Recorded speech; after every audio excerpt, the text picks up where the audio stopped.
Hyrule.org, and this is Kooloo, Limpah. So you'll have to excuse the terrible lighting and the low resolution and my blah because I have to record this with a phone, which really sucks because some people just can't share a computer. So that's what happens. So I got some more Zelda Wii U questions, of course. I mean, what else are you gonna expect? So go ahead and answer 2 of them, and here we go. First question comes from Morgan12, who asks, do you think Zelda Wii U is going to be non-linear in gameplay? Well, I'm not so sure. I don't think it's going to be as linear as it has been recently. In past games, like way back in the day, it wasn't that linear. Even the first Zelda was just so open world. That's what we're going to is an open world, but just because you have an open world doesn't mean the actual story itself is going to be completely non-linear.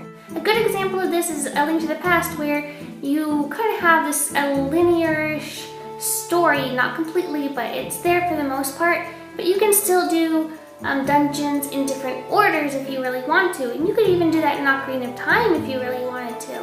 I think that since Nintendo is adopting such an anime art style, I think it's really meant for a story, so I think there will be a linear story there, not completely linear, not like on the grounds of Skyward Sword linear, that'd be terrible, but I think it will be somewhat non-linear, somewhat linear. A good balance is where I think they're going.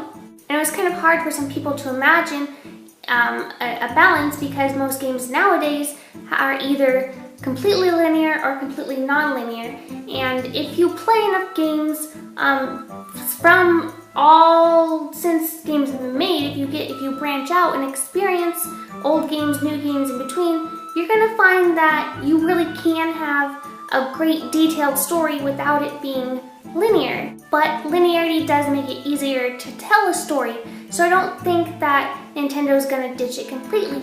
Next question comes from Goro, who asks, what do you think of Link's design? Do you think it's too animated, too girly, too detailed, not enough detail? Well, my answer is I really do love the style. I think the art style is beautiful, and I also think it meshes perfectly with his design, at least what we've seen so far. I think the art style fits the design perfectly. I don't think it's too girly, I don't think it's too detailed, I don't think it's under-detailed. I think it's just perfect right now anyway. We've only seen one design, and I'm gonna bet my money that it's his just pre-tunic design. I mean, lately that's what we've been getting, and I think that's where it's gonna continue going. I'm sure he's going to have his green tunic.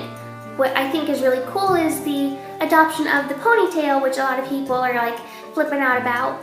Some like it, some don't, but for those of you who don't remember or aren't even aware in the first place, Akira Himekawa gave him a ponytail in the Ocarina of Time manga, which of course the manga isn't canonical at all really, but the style is there, and Nintendo has known about that design for a long time, and really fans who are, I want to say, the more dedicated fans, the fans who have actually gone out and collected all the merchandise or as much of it as they can, people who read the manga, they know about the ponytail, and a lot of us really like it. Just seeing that design, I like it. It just kind of reminds me of, you know, older days back when the manga was new and stuff. So that's it for today's mailbag.